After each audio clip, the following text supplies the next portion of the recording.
Have you ever filled out an inquiry form and those little red asterisks are everywhere, the little red twinkles? So you've got to put in so much information, it all gets a bit too much, you can't be bothered, you don't do it, and you leave. That's what we're talking about today in episode 731 of the Daily Sales Message podcast, where every single day I share a piece of simple and actionable advice. It's designed to help you feel more confident and sell more stuff too.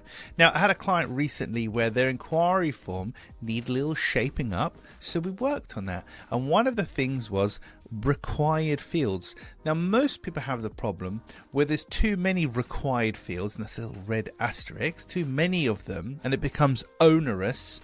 People don't fill out the form and they leave. But for this particular company, actually they didn't have enough of them. There was a couple of key pieces of information on that inquiry form that weren't mandatory, so you could send through an inquiry that was perhaps lower quality than it could have been, because those forms weren't mandatory. Now, we don't want to go, the fields, weren't mandatory.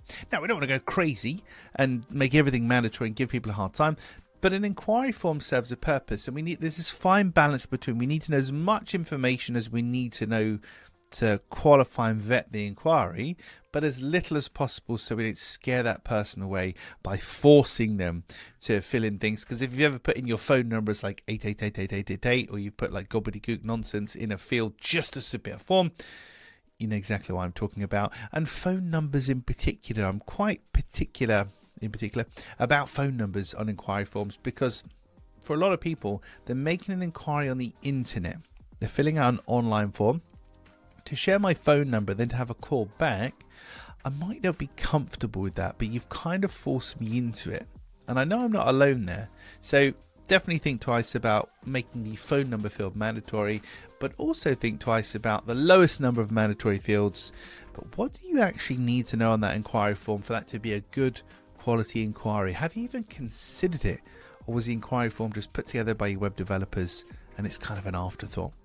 Right, and that's it for this episode of the podcast. Tomorrow in episode 732, how to take control of the sale without being pushy. I don't believe in being pushy. I don't believe in coercing people, convincing, persuading, cajoling, pressuring. None of that. But you do need to lead. And that's what we're talking about tomorrow, how to do that in a non-pushy way. In the meantime, thank you for listening or watching all the way to the end. I appreciate it. I'll catch you tomorrow for another exciting edition of the Daily Sales Message.